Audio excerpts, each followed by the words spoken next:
قبیلہ زبید کا ایک شخص مکے آیا، زبیدی. ایک مکے میں منڈی لگتی تھی، اس کا نام تھا حضورہ. یہ جو حضورہ منڈی تھی، اس منڈی پر ابو جہل کا قبضہ تھا. آج کل تو نہیں قبضہ ہوتا منڈیوں پر کسی کا. حضورہ نامی منڈی پہ نا ابو جہل کا قبضہ تھا. اونٹ بڑے خوبصورت تھے، شاندار تھے. اس نے کہا میں نے بولی دینی. ابو جہل نے اعلان کیا خبردار کوئی بولی نہ دے. بڑی دور تھا قبیلہ زبید، وہ آدمی واپس لے جا نہیں سکتا تھا، مجبور ہو گیا. ابو جہل کہنے لگا چوتھا حصہ قیمت دوں گا اور اونٹ تمہیں دے کے جانے پڑیں گے، یعنی اگر لاکھ کے ہیں تو 25,000 کے دو.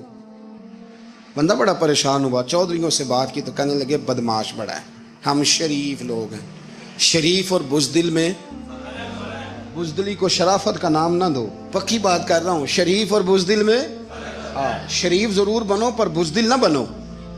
جی ہم جی شریف لوگ ہیں جی، وہ کیا مطلب. کوئی پاس نہ آیا. وہ بیچارہ نہ کونے میں بیٹھ کے رونے لگ گیا. کہنے لگا میں کدھر جاؤں یارو، میں واپس بھی نہیں لے جا سکتا، اور چوتھے حصے میں دے کیسے جاؤں، اتنا نقصان. وہ رو رہا تھا تو کہیں حضرت زید بن ارقم نے سن لیا. آپ فرمانے لگے کیوں روتا ہے؟ کہنے لگا یار میں نے تو اہل عرب کی تعریف سنی تھی، میرے ساتھ کھڑا ہی کوئی نہیں ہوتا. تو آپ فرمانے لگے تو نے عربی دیکھا ہی کب ہے؟ اگر کائنات کا حسین و جمیل عربی دیکھنا ہے تو جا حرم مکہ میں بیٹھا ہے. مکھ چند بدر شاشانی ہے تے متھے چمک دی لاٹ نورانی، کالی زلف تے اکھ مستانی، مخمور اکھی ہیں مد بریاں سبحان اللہ. ما اجمل کا ما احسن کا ما اکمل، کتھے مہر علی تے کتھے تیری ثنا، مشتاق اکھی کتھے جال. تو نے دیکھا کب ہے؟ اگر عربی دیکھنا ہے نا تو وہ بیٹھا ہے. جا کے حرم میں ٹیک لگائے، مظلوموں کے والی، غریبوں کے ماوا، رسول رحمت. ایک سادی سی چادر اوڑے حضور بیٹھے تھے. وہ زبیدی کہتا میں آیا، نبی کریم کو بات سنائی. حضور فرمانے لگے این الجمل کا، او کدھر ہے تیرے اونٹ؟ عرض کی حضور وہ وہاں ہیں. فرمایا چل نا. حضور کوئی بولی نہیں لگا رہا، کوئی خرید نہیں رہا. ابو جہل گھنٹا پڑا، اس کے ڈر سے سہم گئے. حضور فرمانے لگے چل نا میں بولی لگاتا ہوں. اور دیکھو نرخ بازار محبت کا انوکھا ہو گیا، خود خریداروں شامل آ کے مولا ہو گیا. نبی کریم نے حضرت سعد بن ابی وقاص کو بلایا، حضرت عمر کو، حضرت ابو بکر کو، مدد کے لیے نہیں. حضور فرمانے لگے میری جیب میں پیسے تھوڑے ہیں، ظاہری طور پہ تھوڑے ہیں، ورنہ تو کائنات کے خزانوں کی کنجیاں حضور کے پاس. تھوڑے تھوڑے پیسے دو بھی بولی دینی ہے. سب سے پیسے لیے میں چلو بولی لگانے چلے. حضور آئے، اللہ اکبر، یہ میرے رسول کا طریقہ ہے. آؤ ذرا تھوڑی دیر کے لیے سوچیں. ابو جہل بیٹھا ہے بڑی مسند پہ، قربان جاؤں مدینے والے حبیب. وہ زبیدی کہتا اس کے کپڑے مہنگے تھے، حضور کے سادے تھے. اس نے بڑی پگڑی باندھی تھی، حضور کی سادی تھی. کہتے ہیں وہ آنکھیں اٹھا کے بات کرتا، مدینے والے نبی آنکھیں جھکا کے بات کرتے. وہ بولتا جاتا، حضور تھوڑے تھوڑے سادے سادے ٹھہر ٹھہر کے جملے بولتے. کہتے ہیں نبی کریم علیہ السلام اس کے ساتھ آ کے حضور بیٹھ گئے اور فرماتے ہیں میرے رسول کریم نے اپنا جبہ سیدھا کیا، پگڑی کو حضور نے سیدھا کیا اور فرمایا چل لگا بھائی بولی.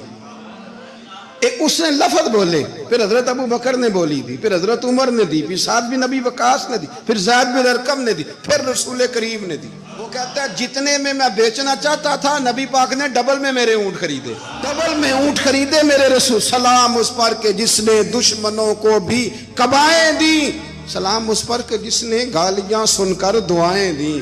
اور میرے اعلیٰ حضرت کہنے لگے جاؤ جا کے اعلان کر دو غم زدوں کو رضا مجدہ دیجئے کہ ہے بے کسوں کا سہارا ہمارا، بے کسوں کا سہارا.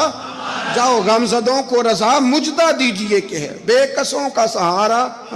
رسول کریم صلی اللہ علیہ وسلم نے نا خریدا مال، اور حضور سید عالم وہاں سے نکلے. اور نکلتے وقت حضور فرمانے لگے ابو جہل تیری آج شکایت آئی ہے، آج کے بعد نہ آئے. مکہ سارا اس کے ساتھ ہے، حضور کی مخالفت ہو رہی ہے. 40 لوگ ہیں صرف کلمہ پڑھتے، اور دین کا کام دار ارقم میں قید ہو کے کرنا پڑتا ہے. لیکن جب ظالم کے خلاف نکلے ہیں تو پھر دار ارقم میں بند ہو کے نہیں، پھر میدان میں نکلے. اور فرمایا آج کے بعد تیری شکایت نہ آئے. کہنے لگا جی بالکل نہیں آئے گی، میں آپ کو موقع نہیں دوں گا. حضور چلے گئے تو پیچھے سارے کافر اس کے گرد اکٹھے ہو گئے, کہنے لگے ہم پہ تو بڑا روب ڈالتا ہے, اب تجھے کیا ہوا, پانی پانی ہو گیا, تو کیا کون سا سانپ سونگ گیا, بولا ہی نہیں. کہنے لگا مجھے لات و منات کی قسم, جب مصطفیٰ کریم میرے پاس آئے تو ان کے ساتھ ایسی ایسی طاقتیں تھیں, نیزے تھے, برچیاں تھیں, بھالے تھے, مجھے لگتا تھا میں نے سی کی تو میرے ٹکڑے ٹکڑے کر دیں. کہنے لگے جب پاگل ہو گیا, ان کے پاس تو چھڑی بھی کوئی نہیں تھی, وہ تو خالی ہاتھ ہیں, بکواس کرتا ہے, کچھ بھی نہیں تھا. کہنے لگا مانو نہ مانو, ان کے پاس بڑا کچھ تھا. اور اگلی بات جو اس نے کی وہ تاریخ میں محفوظ ہے, وہ تاریخ میں محفوظ ہے, وہ تاریخ میں محفوظ ہے, وہ تاریخ کا حصہ ہے. ابو جہل کہنے لگا اٹھتے ہی کہ مجھے لگتا ہے جب تک محمد ابن عبداللہ موجود ہیں یہ ہمیں ظلم نہیں کرنے دیں گے, یہ ہمیں کوئی زیادتی کرنے, تاریخ میں محفوظ ہے جملہ ابو جہل کا. کہنے لگا جب تک یہ موجود ہے ہمیں کوئی زیادتی کرنے. حضرت فرمایا کرتے تھے زندہ نبی کے ماننے والوں زندہ بن کے زندگی گزارو. زندگی زندہ دلی کا نام ہے, مردہ دل کیا خاک جیا کرتے, جو قومیں سر اٹھا کے جیتی ہیں وہ زندہ ہوتی ہیں. اس لیے اپنی زندگی میں حق کے خود اختیاری پیدا کریں, جینا سیکھیں, لڑنا سیکھیں, میدان میں رہنا سیکھیں. سہم سہم کے وقت نہیں گزرے گا, ظلم سہنے سے بھی ظالم کی مدد ہوتی ہے. لہٰذا حق لینا سیکھیں, حق پر کھڑے ہونا سیکھیں, اپنے مزاج میں یہ باتیں پیدا کریں.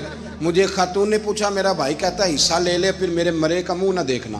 میں کہ پتر تو حصہ لائے نہ منہ ویکھی ہوتا, کوئی ضرورت نہیں, منہ ایسے ظالم کا منہ ویسے بھی نہیں دیکھنا چاہیے جو بہنوں کا حصہ کھا جائے.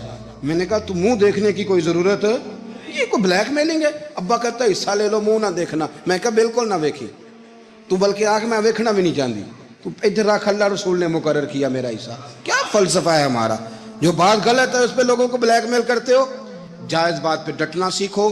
آپ جب ڈٹ جاتے ہیں نا تو پھر اللہ مدد کرتا ہے, پھر اللہ تتنزل علیہم الملائکہ, پھر اللہ فرشتے بھی نازل کرتا ہے. حضور نے فرمایا جو جان کی حفاظت کرتے مر گیا وہ بھی شہید, جو مال کی حفاظت کرتے مر گیا وہ بھی شہید, جو دین کی حفاظت کرتے مر گیا وہ بھی, جو خاندان کی, اپنے گھر کی, اپنے بچوں کی حفاظت کرتے مر گیا وہ بھی.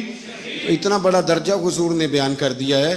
تو کبھی بھی زندگی میں ظالم کے سامنے سرنگو نہ ہونا, کچے پلپلے ہونے کا کبھی بھی اظہار نہ. حضرت تمیم داری رضی اللہ تعالیٰ عنہ فرماتے ہیں کہ ہم کھڑے تھے, ایک اونٹ دوڑتا ہوا آیا, نبی کریم صلی اللہ علیہ وسلم کے پہلے اس نے قدموں پہ سجدے کیے. صحابہ کہنے لگے حضور ہمیں بھی اجازت دیں. فرمایا وہ تو بے زبان ہے, اسے تو پتہ کوئی نہیں, پیش نظر ہے وہ نو بہار, سجدے کو دل ہے بے قرار, روکیے سر کو روکیے یہی تو امتحان ہے. فرمایا اسے کیا پتا, تم تو مکلف ہو شریعت کے, تمہیں اجازت نہیں ہے. اور اعلیٰ حضرت نے 2 ٹوک لکھا ہے, فرمایا سوائے خدا کے کسی کو تعظیمی سجدہ بھی حرام ہے. یہ نوٹ کر لیں میری بات. اور اعلیٰ حضرت نے فتاوی رضویہ میں لکھا ہے کسی قبر پہ جاؤ تو 4 ہاتھ دور کھڑے رہو. اللہ کرے آپ کو سمجھ آئے, کتنے ہاتھ, 4 ہاتھ دور کھڑے رہو, سورۃ فاتحہ پڑھو, درود شریف پڑھو, جس قبر پہ گئے ہو ان کی روح کو اصال ثواب کرو, ان کے وسیلے سے دعا مانگو. اعلیٰ حضرت فرماتے ہیں قبر کو سجدہ بالاتفاق حرام ہے, طواف قبر کا کرنا بالاتفاق حرام ہے. بوسہ لینے میں اختلاف ہے کہ جائز ہے کہ ناجائز ہے, لیکن بوسے سے بھی چونکہ شک پڑتا ہے تو فرماتے ہیں احمد رضا کی رائے یہ ہے کہ بوسہ لینے سے بھی بچا جائے. وہ آ گیا تو اس سے اگلی باتیں کرتا ہے, بس خاموش رہ, باادب رہ اور پیچھے رہ. تو حضرت تمیم داری کہتے ہیں یہ حدیث اعلیٰ حضرت نے لکھی ہے لمن والعلا میں. فرماتے ہیں کہ اونٹ نے پہلے سجدہ کیا, قدم چومے, پھر اس نے حضور کے کان میں کوئی بات کہی. روزے دے دوالے نے غلاماں دیاں ٹولیاں, ایک پیا سندا کروڑاں دیاں بولیاں. یعنی اونٹ نے بات کی تو حضور نے وہ بھی سن لی. اعلیٰ حضرت کہتے ہیں جو پناہ میں آتا ہے بچ جاتا ہے. کہتے ہیں رسول کریم نے نا اونٹ کی پشت پہ ہاتھ پھیرا اور اللہ کے محبوب فرمانے لگے فکر نہ کر, اب تو آ گیا ہے نا, تو جیسے تو کہے گا ویسے ہی ہو جائے گا, جیسے تو کہے گا ویسے ہی. ابن ماجہ میں موجود ہے, پر میں چونکہ فاضل بریلوی رحمۃ اللہ علیہ کی کتاب سے پیش کر رہا ہوں الامن والعلا سے, تو میں اسی انداز میں پیش کر رہا ہوں جس انداز میں وہاں ہے. حضرت تمیم داری کہتے ہیں کہ ہماری سمجھ میں بات کوئی نہ آئی. تھوڑی دیر گزری تو کچھ لوگوں نے ہاتھوں میں رسیاں پکڑی ہیں, خنجر پکڑے ہیں, دوڑے آئے, یا رسول اللہ یہ ہمارا اونٹ ہے. حضرت تمیم داری کہتے ہیں میں نے دیکھا کہ جب وہ آ گئے نا خنجر لے کے تو اونٹ حضور کے پیچھے چھپ گیا.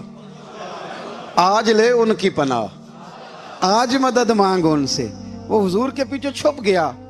تو کہتے ہیں کہ نبی کریم صلی اللہ تعالی علیہ وسلم نے فرمایا کیا مسئلہ ہے بھائی؟ یا رسول اللہ ہمارا اونٹ ہے. ذبح کرنے لگے تھے دوڑ آیا ہے. تو حضور فرمانے لگے وہ تو تمہاری شکایت کر رہا ہے. وہ کہتا ہے یا رسول اللہ میں نے برسوں ان کی نوکری کی، برسوں میں نے بڑی نوکری کی. صحیح کہتا ہے یا رسول اللہ؟ ٹھیک کہتا ہے. حضور اب بوڑھا ہو گیا ہوں، تھوڑا زیادہ بوجھ نہیں اٹھا سکتا، تو مجھے ذبح کر کے کھانا چاہتے ہیں، میں مرنا نہیں چاہتا. نبی کریم فرمانے لگے اچھے لوگ یہ صلہ دیتے ہیں. انہوں نے عرض کی حضور آپ حکم کر دیں، ہم اس کو چھوڑ دیتے ہیں یا رسول اللہ، نہیں ذبح کریں گے، خدمت کریں گے. حضور فرمانے لگے نہیں، اب میرے پاس آیا ہے نا، اب میں نے واپس نہیں کرنا. آج ہو گیا ہے، آج لے ان کی پناہ، آج مدد مانگ ان سے. آج ہو گیا یا رسول اللہ پھر رکھ لیں. حضور نے فرمایا نہیں بھائی پیسے بتاؤ کتنے. یا رسول اللہ نہیں کچھ نہیں. نبی کریم علیہ السلام نے فرمایا نہیں بتاؤ کتنے، بتاؤ کتنے. انہوں نے کہا حضور ایک دفعہ ریٹ لگایا تھا تو 100 دینار لگا تھا. حضور نے فرمایا بلال دے دو 100 دینار. 100 دینار دے دیا. اعلیٰ حضرت فرماتے ہیں دیکھو ان کی پناہ میں آنے کی برکتیں کتنی ہیں. ان سے کہا تم جاؤ، وہ چلے گئے. حضور نے پشت پہ ہاتھ پھیرا، فرمایا جا تو آزاد ہے. حضرت تمیم داری کہتے ہیں وہ پہلے گیا پھر پلٹ کے آیا. اس نے نبی پاک کے کان میں کو بات کی، کئی باتیں کی، پر میں ایک بات کرتا ہوں، کئی باتیں کی. ایک بات کی تو حضور رو پڑے. اونٹ چلا گیا. ہم نے عرض کی حضور یہ کیا کہہ گیا ہے؟ تو محبوب فرمانے لگے یہ کہہ گیا یا رسول اللہ جس طرح آپ نے مجھے چھری سے بچایا ہے، میں دعا کرتا ہوں اللہ آپ کی امت کو جہنم سے محفوظ فرمائے. اللہ جہنم سے بچائے آپ کی امت، اس طرح مجھے چھری سے آپ نے محفوظ کیا. اعلیٰ حضرت فرماتے ہیں کن چکروں میں پڑے ہوئے ہو؟ کن چکروں میں؟ پیسوں کی پناہ لیتے ہو، عہدوں کے پیچھے چھپتے ہو، دولت کے پیچھے چھپتے ہو، تعلقات کے پیچھے چھپتے ہو. فرمایا مصیبت آئے گی تو یہ سارے ہٹ جائیں گے. اگر پناہ لینی ہے تو مدینے والے محبوب کی پناہ لو، دروازہ رسول پہ آؤ، نبی کریم کی بارگاہ میں جھکو، حضور سے پیار کرو. اعلیٰ حضرت فرماتے ہیں محبوب کا ادب کرو، رسول اللہ کی غلامی کرو. فرماتے ہیں پھر کے گلی گلی تباہ، ٹھوکریں سب کی کھائیں کیوں، دل کو جو عقل دے خدا تو تیری گلی سے جائے کیوں. اور فرمانے لگے جان ہے عشق مصطفیٰ، روز فزوں کرے خدا، جس کو ہو درد کا مزہ وہ ناز دوا اٹھائے کیوں. جس کو ہو درد کا مزہ وہ ناز دوا اٹھائے کیوں. انہوں نے محبوب کریم کی محبت کا پیغام دیا، صحابہ کی محبت کا، بولیے صحابہ کی محبت کا. پوری کتاب لکھی حضرت صدیق اکبر جناب عمر کے فضائل پر. اور مزے کی بات یہ ہے کہ اعلیٰ حضرت نے نا اردو شاعروں میں سے کسی کو توفیق نہیں ہوئی حضور کو شہنشاہ کہنے کی. اعلیٰ حضرت نے کہا میرے نبی شہنشاہ ہیں. دلیل کیا دی؟ فرمانے لگے پڑھو ترمذی. حضور نے فرمایا میرے 2 وزیر زمینوں میں ہیں، 2 آسمانوں میں. زمین کے 2 وزیروں کے نام ابو بکر اور عمر ہیں، آسمان کے 2 وزیر ہیں جبریل اور میکائیل. اعلیٰ حضرت کہنے لگے حضور وزیر تو کسی شہنشاہ کے ہی ہوتے ہیں، پھر کہہ لو نا شہنشاہ. تو پھر فرمانے لگے حاجیو آؤ شہنشاہ کا روضہ دیکھو، حاجیو آؤ شہنشاہ کا روضہ دیکھو. کعبہ تو دیکھ چکے اب کعبے کا بھی کعبہ دیکھو، کعبہ تو دیکھ چکے اب کعبے کا بھی، غور سے سن تو رضا کعبے سے بھی آتی ہے صدا، میری آنکھوں سے میرے پیارے کا روضہ دیکھو. اعلیٰ حضرت نے ساری زندگی اور صحابہ کرام کی بات کی، اہل بیت کی بات کی، اولیاء کی بات کی، صوفیاء کی بات کی، دفاع کیا سب کا، سب کے شانوں میں لکھا، امت کو بتلایا کہ اپنے بزرگوں سے جڑے رہو گے تو بچے رہو گے. اعلیٰ حضرت نے طنز کرنے سے، تنقید کرنے سے، بلا وجہ غلطیاں نکالنے سے اور ایک دوسرے پر لان تان کرنے سے ہمیں بچنے کو کہا. اعلیٰ حضرت فرماتے ہیں کوئی علم اگر آ جائے نا تو اس کا معنی یہ نہیں کہ سب کو جاہل سمجھ لینا چاہیے. سمجھ آ رہی ہے میری بات کی؟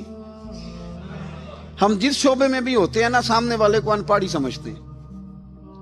مولویوں کے بارے میں بعض لوگوں کا خیال ہے کہ یہ پتہ نہیں کون سی مخلوق ہے، ان کو کیا پتا دنیا داری کا.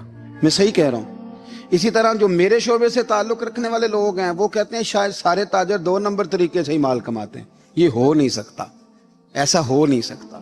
ہمیں نا دوسروں کی اہمیت کی خبر رکھنی چاہیے. ہم ایک دوسرے سے پیار, ہم طنز کرتے ہیں, تنقید کرتے ہیں. فاضل بریلوی منع کرتے تھے, آپ فرماتے یہ طریقہ درست. ہم جب غلطیاں نکالنے پہ جاتے ہیں تو معاذ اللہ اتنا اوپر بن جاتے ہیں کہ معاذ اللہ ثم معاذ اللہ اللہ رسول تک پہنچ جاتے ہیں. اعلیٰ حضرت کے زمانے میں ایک شخص نے کہہ دیا نبی پاک کا خیال آئے تو نماز ٹوٹ جاتی. عقل ہے نا جی, جہاں مرضی لے جاؤ. وہ کہنے لگا جی میں نے خالص اللہ کے لیے پڑھنی ہے نا فلسفہ عجیب. نبی پاک کا خیال آئے تو نماز. اعلیٰ حضرت فرمانے لگے تو بڑا ہی پاگل ہے.